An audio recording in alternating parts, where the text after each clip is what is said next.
there's a de-emphasis on traditional liberal education, which means that there's an impoverishment of the university curriculum, because there's a de-emphasis on, we don't need all these humanities classes, such that people come out of college not having thought about important questions that they need to have thought about, or to at least have encountered, and that you see people working through in the most superficial ways on social media. Right, they're kind of grappling with, but they don't have any prior information that would allow them to say anything intelligent or interesting.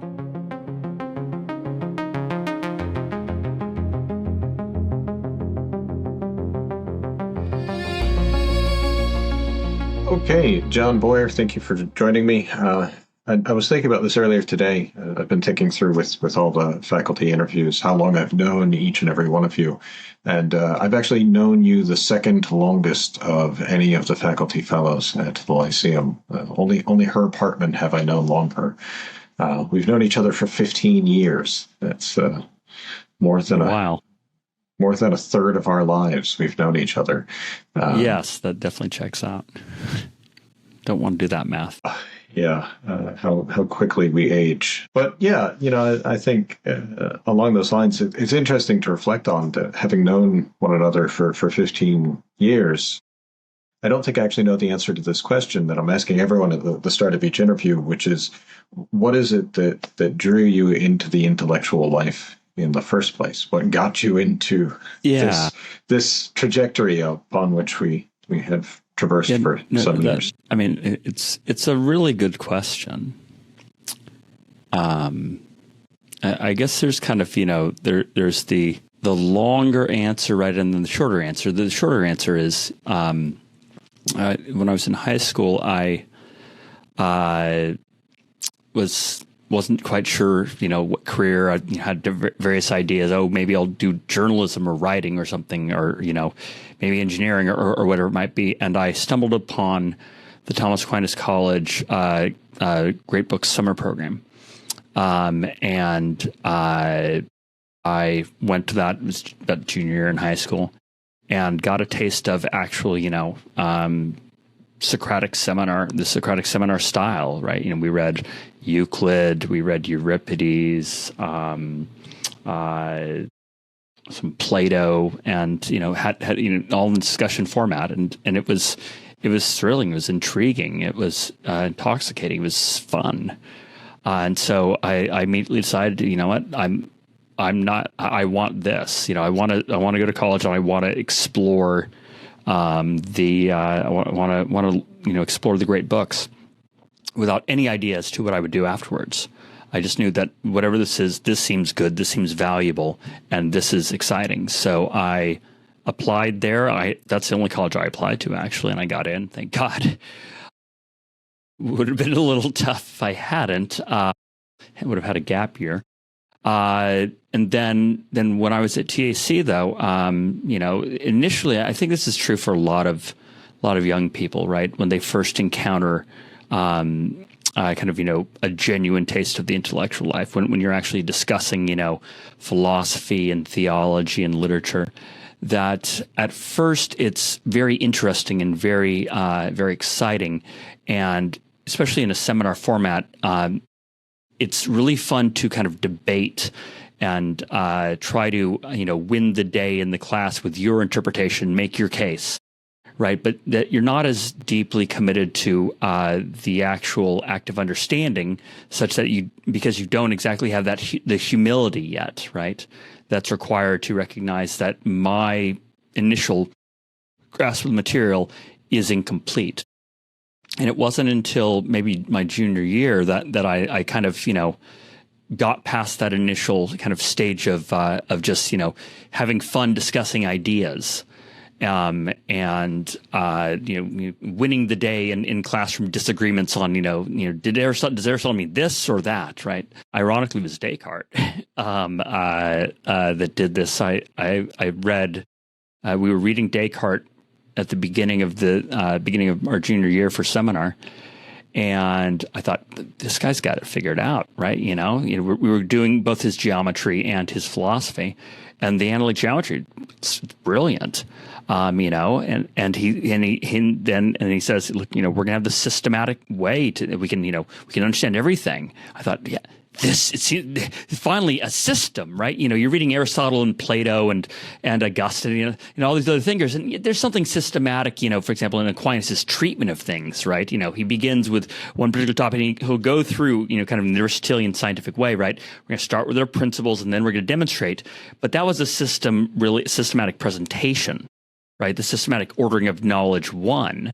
But it didn't seem, or at least at that point, I had not yet encountered, right? Kind of the proper systematic way of going about of discovering things. And Descartes seemed to, with his geometrical, mathematically inspired method, this guy's got it figured all out. And several weeks later, because we would meet once a week to read modern philosophy, I realized, oh, he's wrong. This is incorrect, and I felt very burned. Right, I felt kind of betrayed, both by not just by Descartes, but by myself for thinking that Descartes had figured it out, and that I had latched on to this secret gnosis, and that really put into me a desire to, okay, I want to get it right now. Right, I recognize my own limitations, that I can fall for something that has seduced so many people. That led me just to kind of double down on wanting to really kind of thoroughly understand, and kind of gave some much needed intellectual humility. After undergrad, I wasn't quite sure what to do, but I was looking into a possible religious vocation. My spiritual director said, no. You are not. You should not be a priest. That would be a bad idea. First, he told me you should not become a brother, right, and definitely not a contemplative. I think he probably noticed I talked too much. But yeah, he said, basically, there's three great Catholic professions, law, medicine, and teaching. What's your favorite subject? I said philosophy, right? It's the one where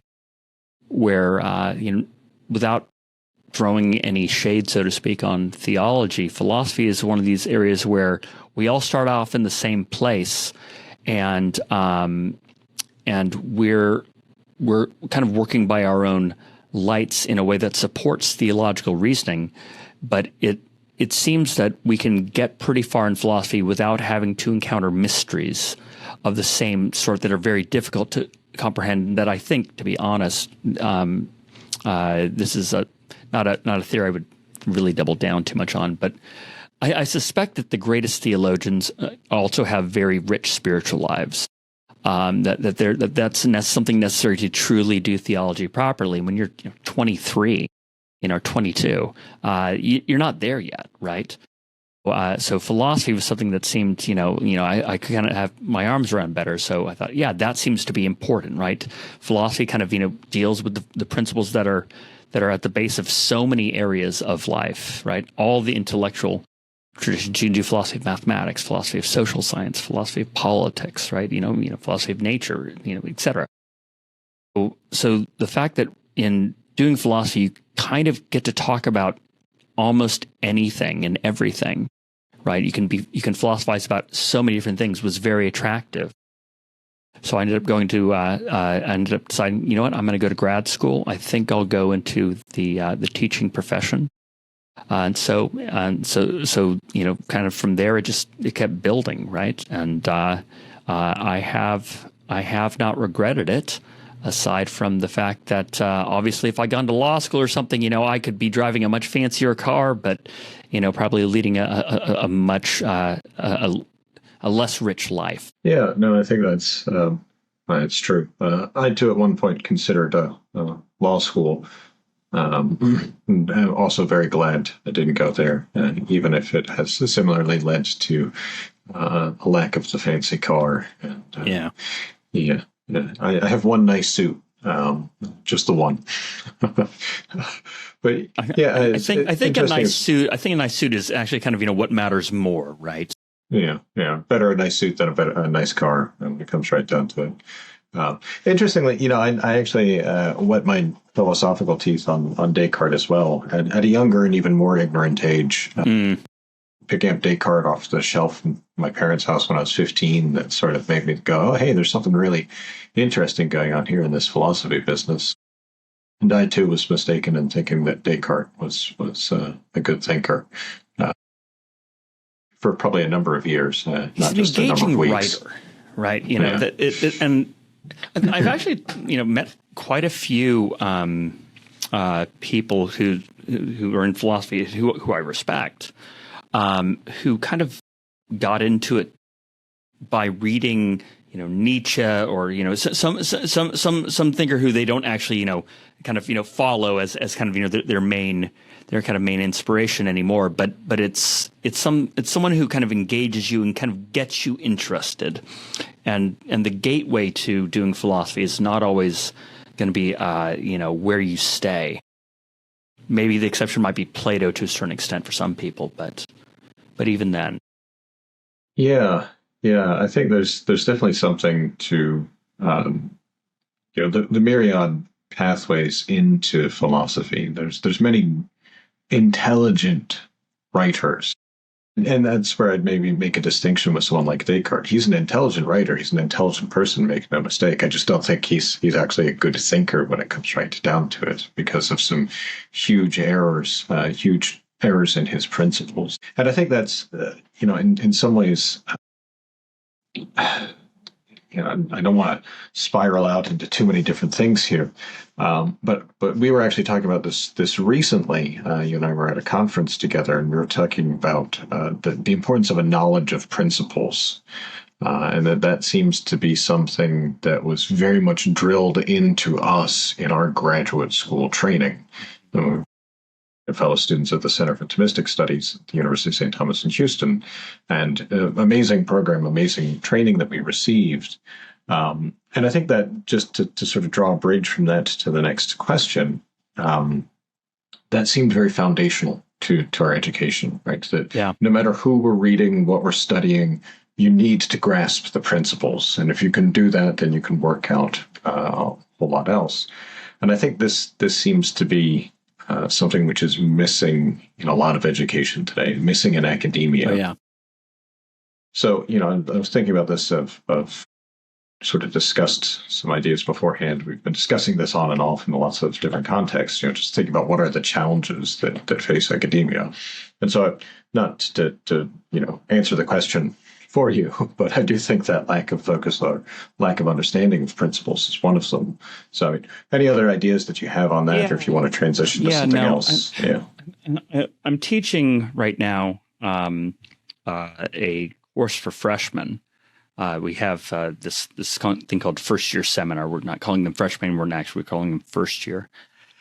But it's a common feature at many universities. It's kind of supposed to be kind of a way to introduce you to the academic life in kind of an easy way, and it's supposed to be kind of smaller classes so students can kind of get to know each other, and usually most professors pick something that's kind of fun and a little less serious. And so I was asked to teach this several years back, and they said, develop your own syllabus. So I decided, let's talk about what liberal education is and why it's important, which led to something that I think is fun, but it's definitely not lighthearted or easy, right?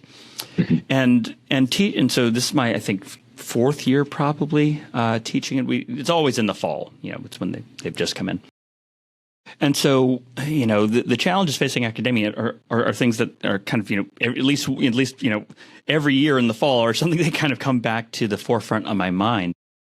And as far as, talking about principles, I think kind of, one of the foundational principles that's really lacking in modern academia is a proper understanding of purpose and the purpose of education, right? Why are we doing what we are doing in the academy? Why do we exist? What are we offering? What is our end? And because there's not exactly either a clear defined end that we are ordering everything towards, or there is, but it's the wrong one.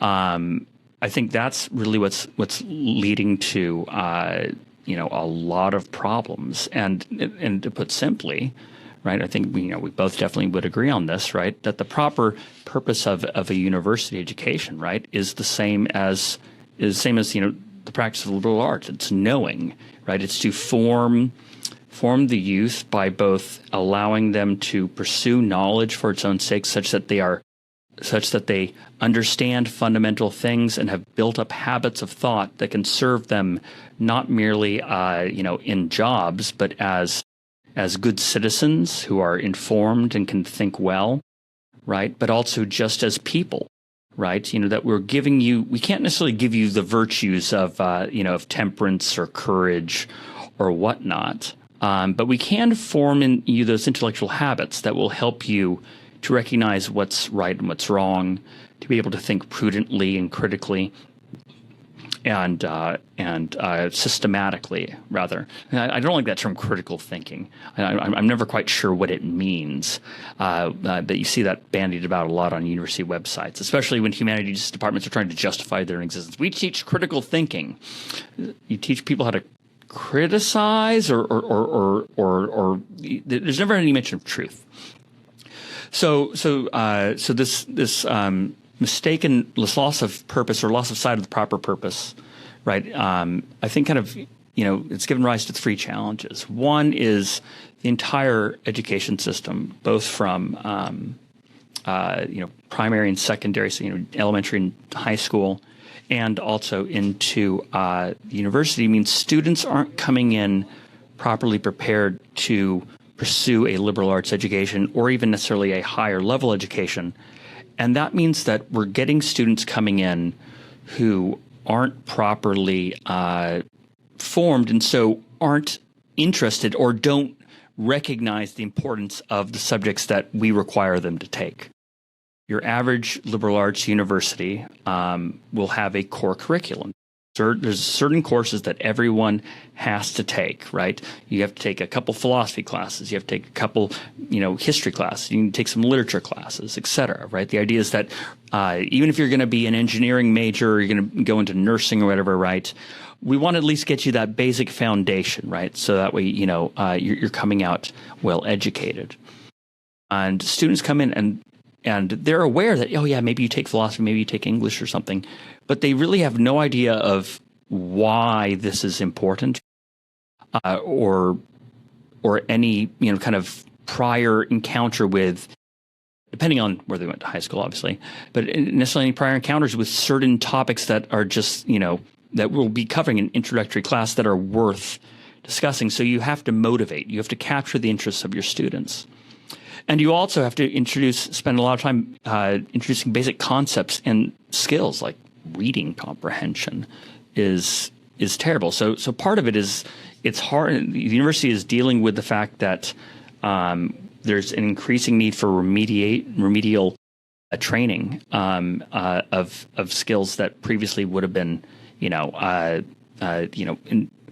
given and built up in high school. The vocabulary of some of these students, and they will stumble. You have them reading in class, and they'll stumble over certain words that are polysyllabic that you think that they should know, and they don't. Who is this figure? Who is Cato, or who is Caesar? Isn't the guy who got stabbed or something? So there's a lot of work to be done in terms of capturing their attention, helping them to understand that things are important, right? So that means you have to go a lot more slowly.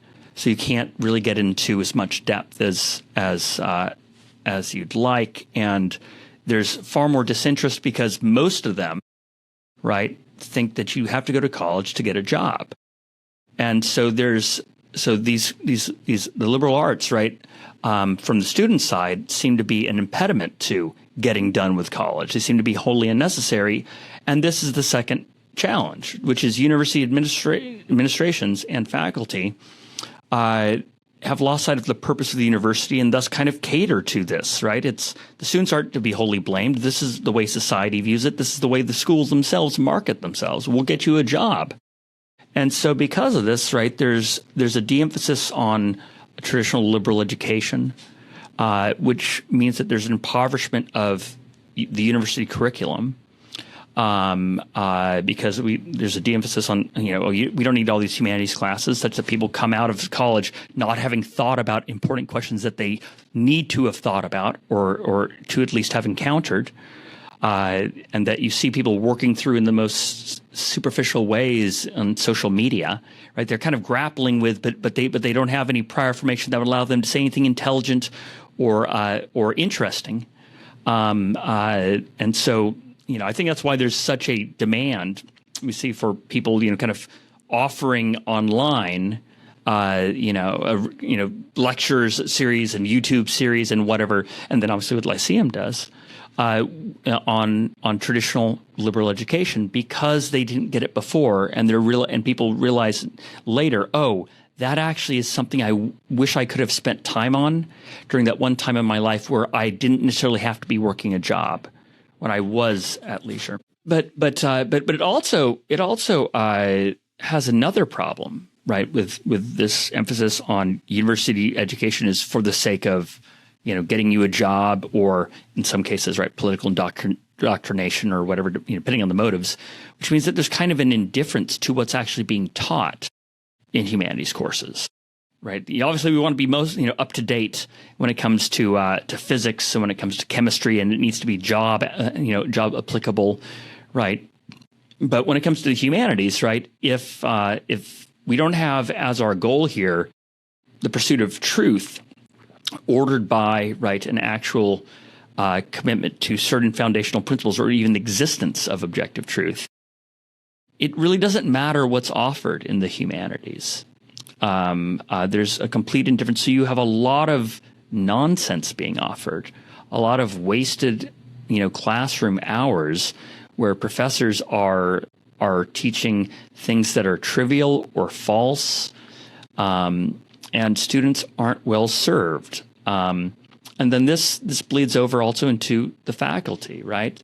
If we don't have a deep commitment to truth and to the proper end of the kind of shared pursuit of it, it means that not only are course offerings just going to be whatever the professor happens to find interesting himself, whether it's actually worthwhile or not, or whether it's something which is of great importance for students to learn, right?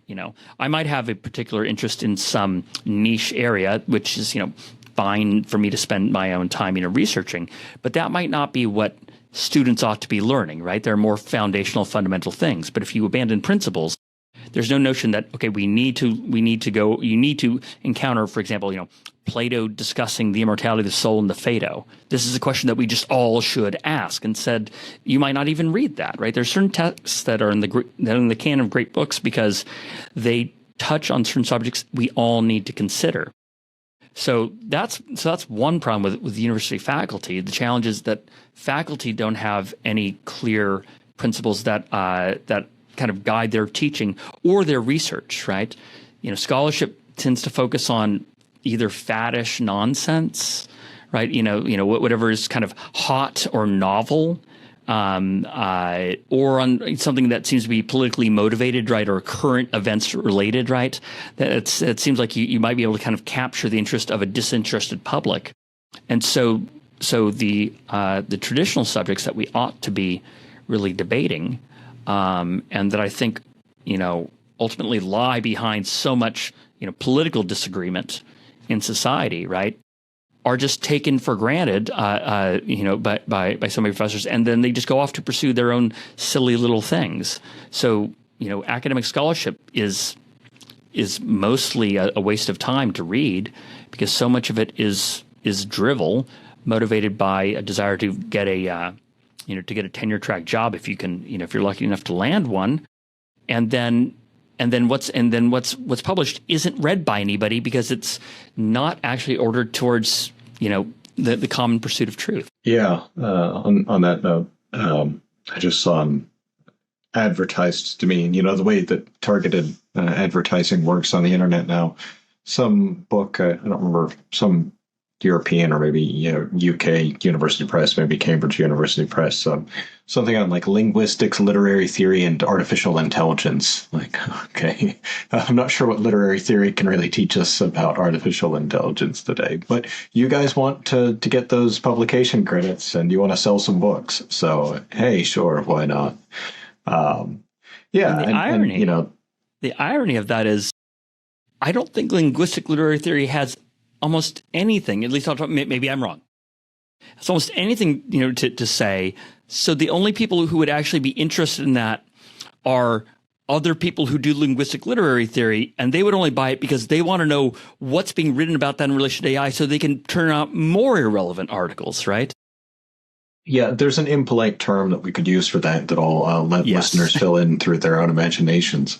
But you see, so much of academia is, in fact, swallowed up in this perpetuation of one's own career, this perpetuation of one's own interest, and it's very, very fragmentary as a consequence. There really isn't an institution any longer, for the most part, that you could truly call a university. It's not something which actually exists. It's a loose collection of people who are all working on their own independent interests. And, oh, hey, by the way, you have to teach some students every once in a while to get them through a curriculum.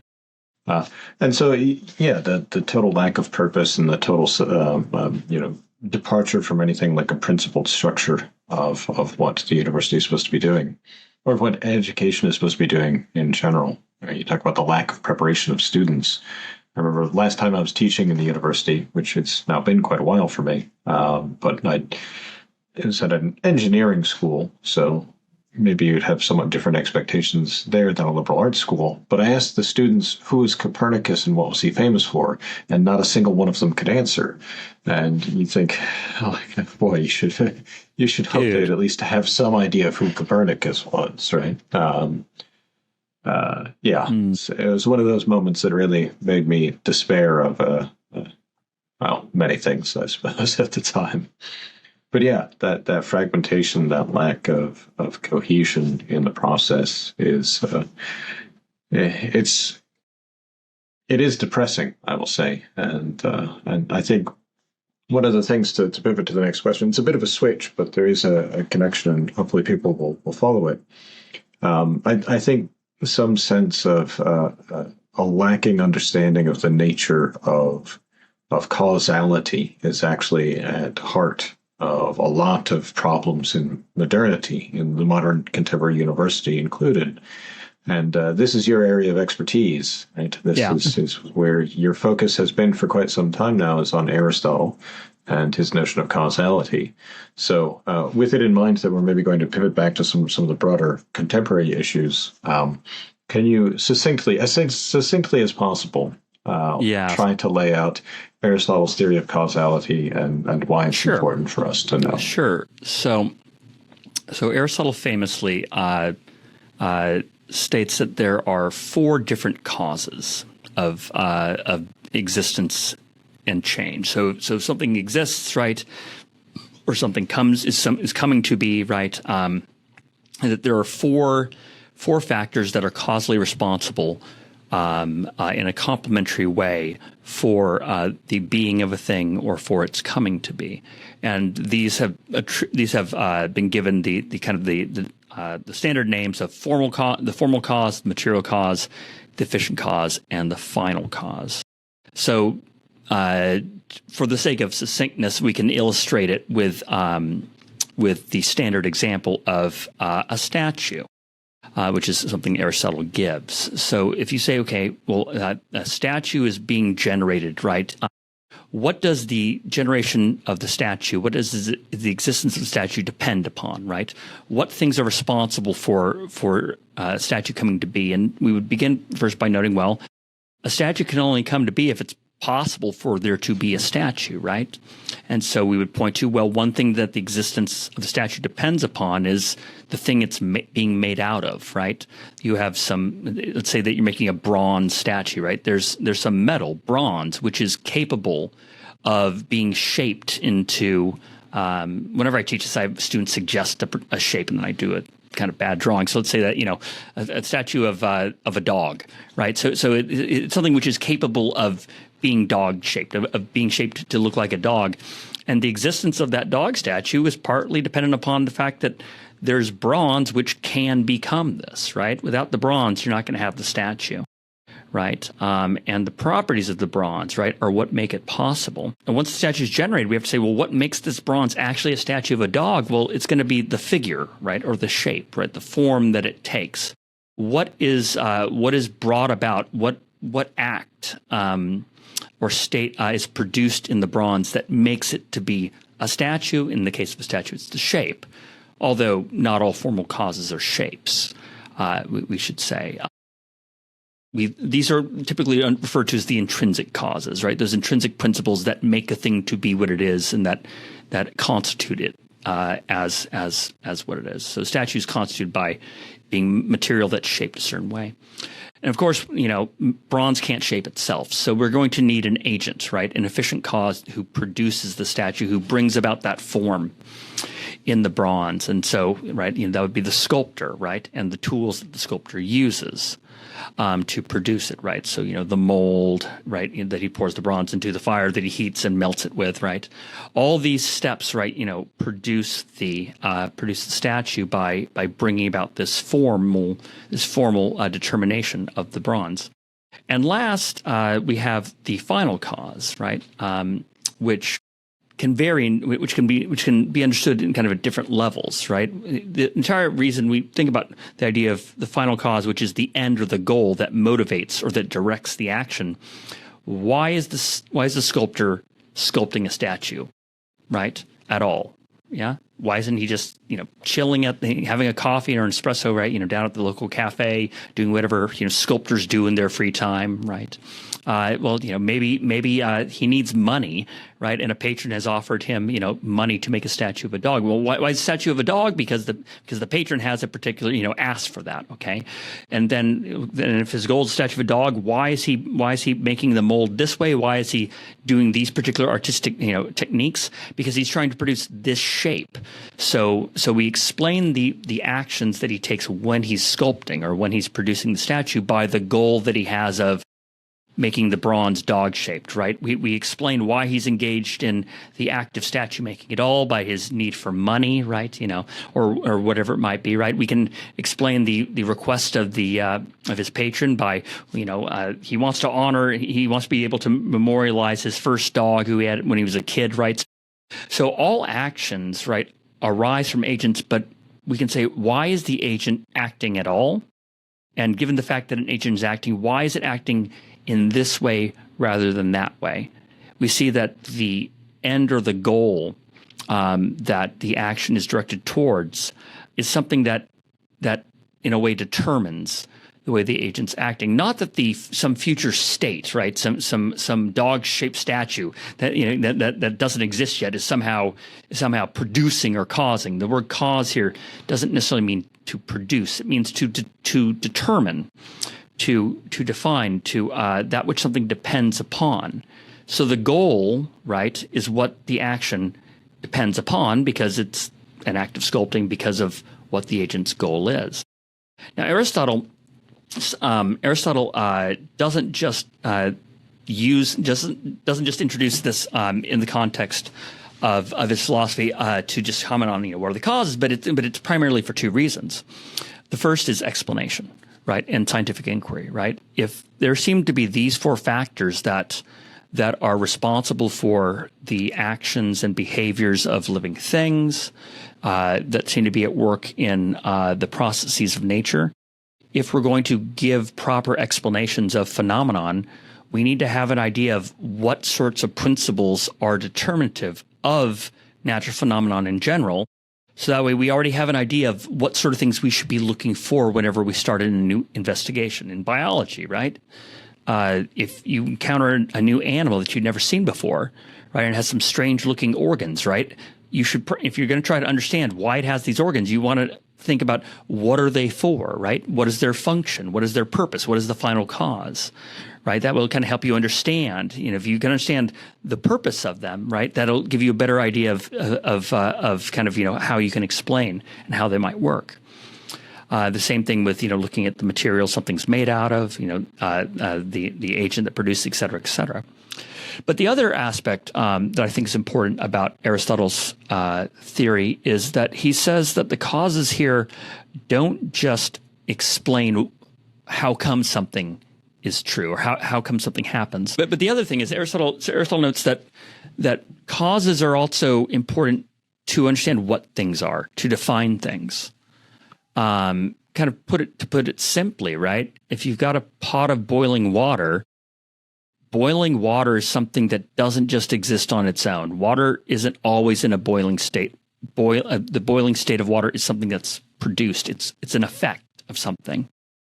And to understand what a thing is, right, is partly to understand how it actually exists. If something exists as the effect of certain causes or principles, you can't fully understand an effect unless you know those causes and principles.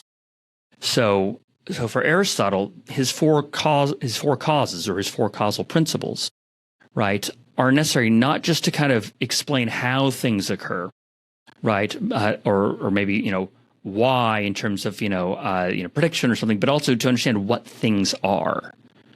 We define things by their principles. So if an eye is meant for seeing, you can't fully understand an eye unless you understand its purpose, right? If you want to understand the way a university is structured, right, you need to understand why it was founded, right? What purpose it has. And if it's lost its purpose, right, you might not be able to understand why it has the structure it does, right? And then we would look at, okay, we would go into an efficient causal thing, right? Well, we do things this way because we did them before.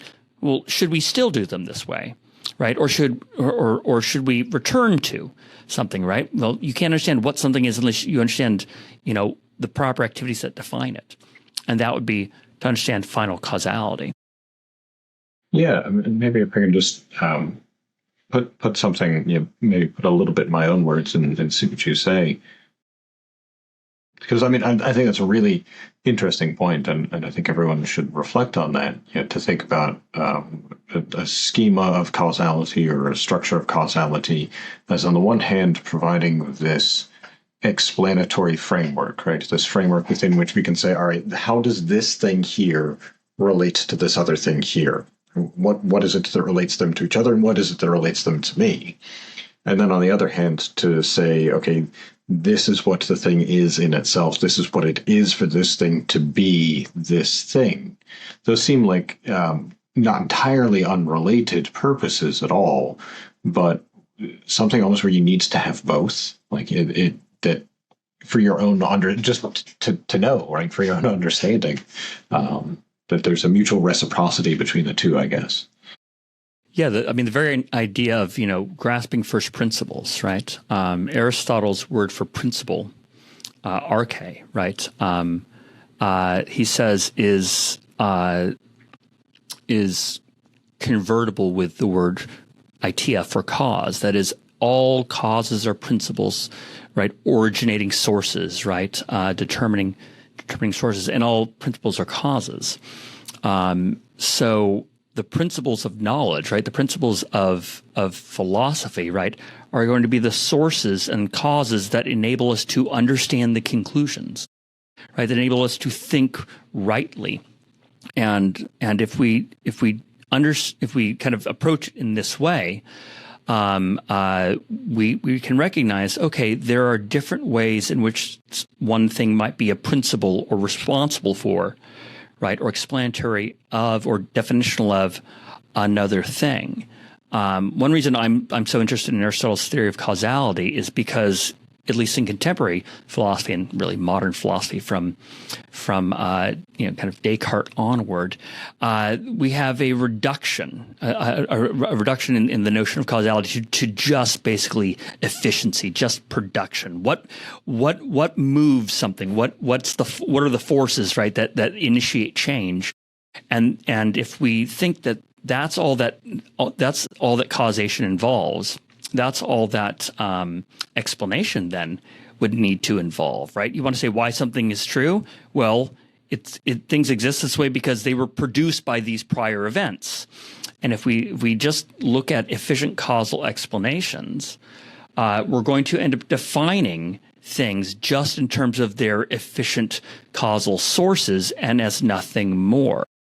Oh, a university, right, is just the result of various social forces, right, and that kind of lead people to want to study books, right, and that's all it is. We lose sight of both the formal, the material, and the final purposive elements as kind of being fundamental rather than things that we kind of tack on to make sense of things for ourselves. But those really aren't real. Right. Those aren't fundamental. Those are merely heuristic devices that we might employ. But there's no such thing as absolute natural purposes for human beings or for any other things. So any purpose that we impose is equally good. Right. Do what you wanna, as we say here in New Orleans. Yeah. No, I mean, I think, and hopefully people can see the connection there between this question about difficulties in academia, difficulties in education, and this causal structure, this necessity of causes, especially causes which are not just the efficient, most especially that final cause. But you might also say, I think, in a lot of ways, the absence of formal cause goes hand in hand with the deprivation of final cause. And so, too, you see that with the university. You remove its final cause and the formal cause disintegrates.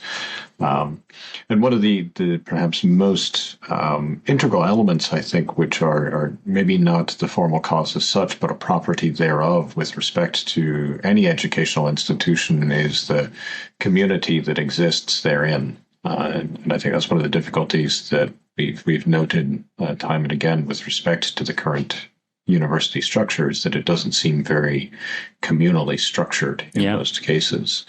So I don't know. Do you have any thoughts on the importance of community, and perhaps maybe even something about the causality of community in educational life?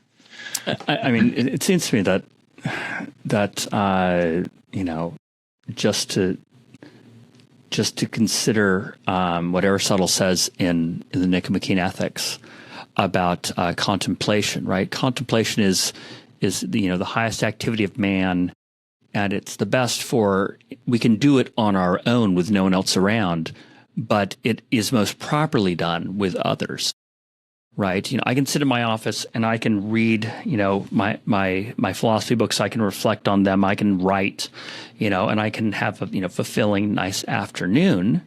Right, I can go teach my classes, right, and just kind of lecture and not engage with my students, right, and that's all fine and good, but I'm not going to really make any progress myself in understanding, nor will I really, feel fulfilled unless I have other people with whom to share, right, both my insights, but also my questions, who can provide me with guidance as far as feedback on any theories or interpretations I might come up with, or who might inspire new thoughts, who can kind of guide me. So just thinking from a faculty perspective, right? The intellectual life itself is one where we grow by both being led initially by those who know, who we have a relationship with. You can't just tell people the answer, right? Plato has this great line in The Republic. Book 7, he says, after giving the allegory of the cave, he says, education is what people commonly think it is. They think educating someone is like putting sight into blind eyes, putting knowledge into, a soul that lacks it, right? I just tell you the answers, right? And now right? That it's kind of like you're just depositing or downloading information.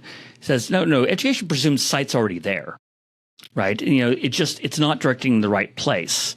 So within his allegory of the cave, right, that's leading the people out of the cave. But that's not a simple task. And that's not something where someone's going to want to come voluntarily out of the cave unless you develop a relationship with them. So just for the initial stages of learning, right, it needs to be something where you can do so in discussion with others, so that way you can come to see together so that you are led, you're drawn by our common interest, and we recognize that knowledge is a common good. So I think part of it, just for learning, right, is it functions best when it is done together with others. There are a lot of people who, are kind of self-taught, and I think that's fine. But unless you're actually in dialogue with another person, you're not sure, you can't be sure whether or not you're reading things correctly. You won't necessarily pick up on certain things that other people might, have insights into. And you're not going to have any camaraderie or the pleasure of sharing, right? Both of sharing the things that you've discovered and the pleasure of having ideas shared with you, because knowledge really is a common good.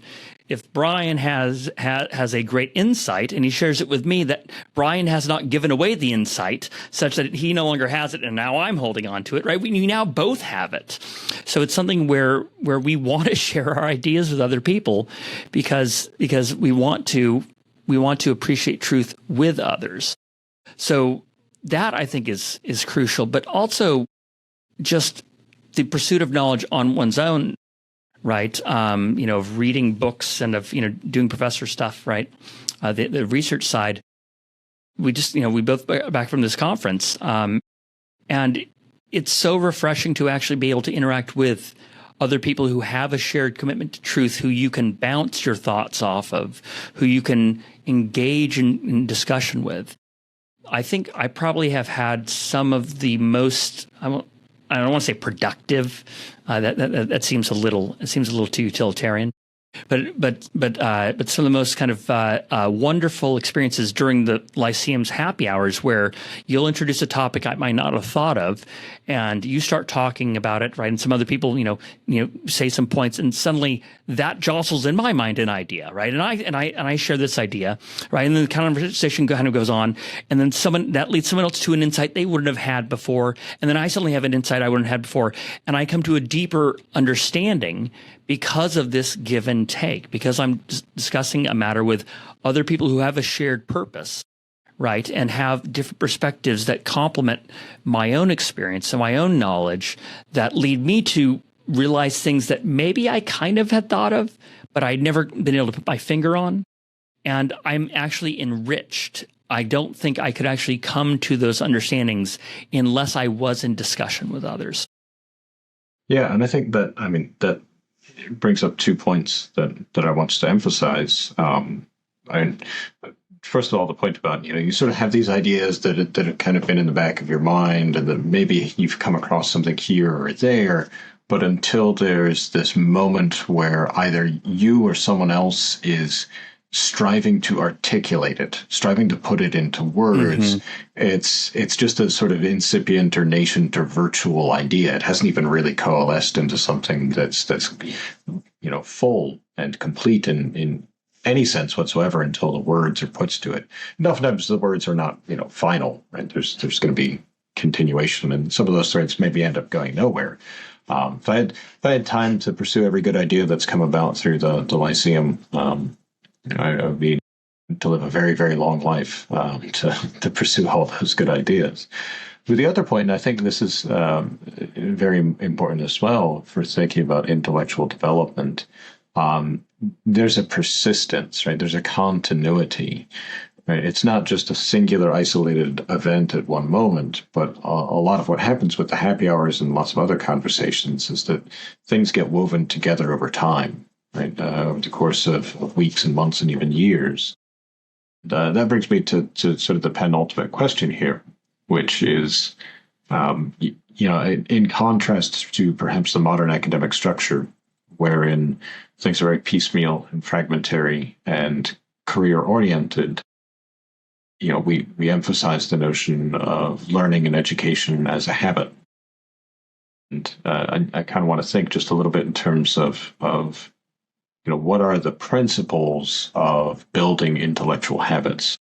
What are the things that you would say are most important to really build up one's habits of learning and understanding and inquiry? That's a pretty big question, really, when you come down to it, because there's so many activities, right, that really come into it, right?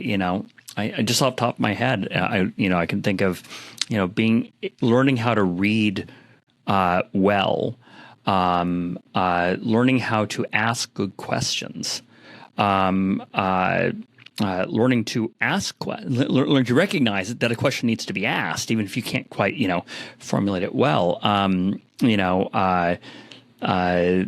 There's a whole host of things. I think in general, if I'm thinking about a undergraduate student or someone who maybe just joined the Lyceum, right? Who's just kind of beginning to get into, into the intellectual life, so to speak, right? Actually spending time on this. The main things I would say are reading a lot, and reading carefully and slowly, not trying to rush through materials, and not trying to get a kind of systematic overview from a summary from a third party.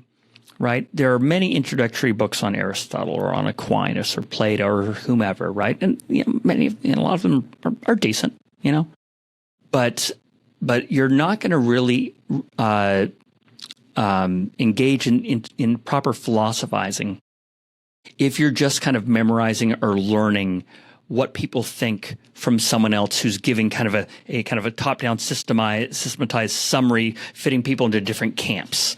Right. You're only going to really be able to understand and engage with the ideas if you work through the texts themselves. And that's important, I think, in two ways. One, it means you're actually kind of, working out those muscles of comprehension, right? You're actually having to follow the logic of the person. And that leads you to reflect on, okay, wait, I'm confused by this. And so you actually spend the time trying to puzzle something out. And then when you do get it, right, that skill and ability that you developed, right, becomes something that will help you when you encounter the next difficult concept, right? And that actually kind of going through the actual author's writings and struggling with it will help you recognize, both the complexity involved, but if you can, get down to it, will give you a true understanding where it's your own, right? You're not merely just repeating words someone else has told you. But the other reason why not kind of going to a summary, right? I'm going to read an overview of, history of Greek philosophy or something. And okay, Aristotle thought this and Plato thought that, right? Is that if you're not actually reading the actual primary sources and engaging with those, you're really not talking about the authors themselves and their own ideas. You're talking about caricatures that someone else has given you, right? Mm-hmm. And you end up just kind of getting at a superficial summary level without any deeper understanding of the ideas or the concepts or distinctions themselves. So if we're talking about causality, you could say, Aristotle thought there were four causes: form, matter, agent, end, right? And then later thinkers think that there's only efficient causes, right? And there's disagreements about, here's the four different, or 10 different theories of efficient causation that are, prevalent in contemporary, contemporary analytic philosophy. I've actually spent the time reading a lot of these analytic philosophers on causality, and I know that's not something that you're inclined to do, right? But I've gone through and I've come to understand, okay, here's why they actually have this theory, right? Here's why they have that theory.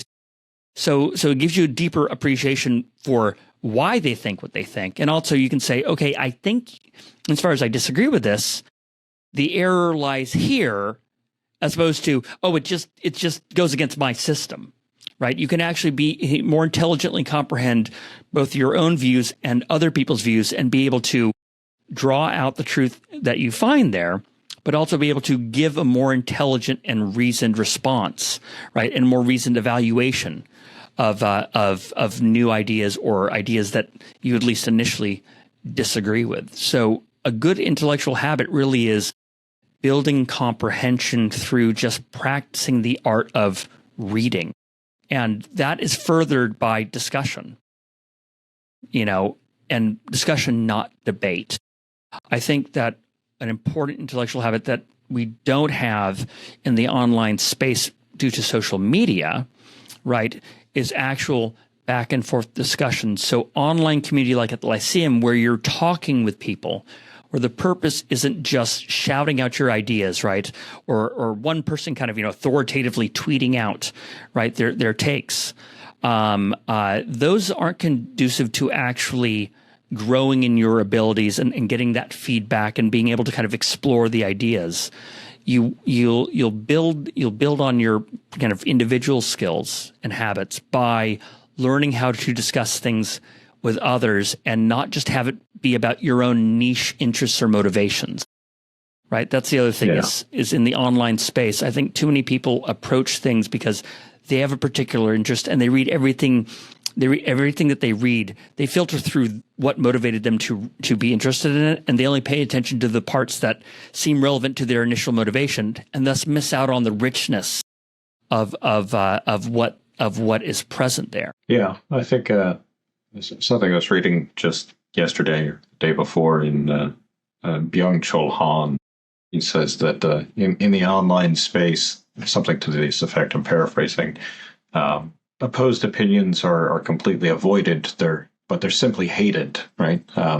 So it's this funny thing, right, where you do encounter these opposed opinions or beliefs, but you don't actually engage with them in any way. You just hate on them. And you see a lot of people do that. It's easy to do that. It's an easy way to get engagement from people who happen to agree with you already. But it's certainly not a way to deepen your own understanding of anything. You impede your ability to make such deepened understanding.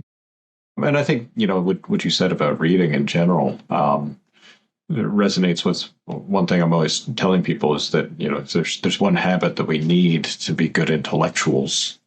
I always have to put that in scare quotes.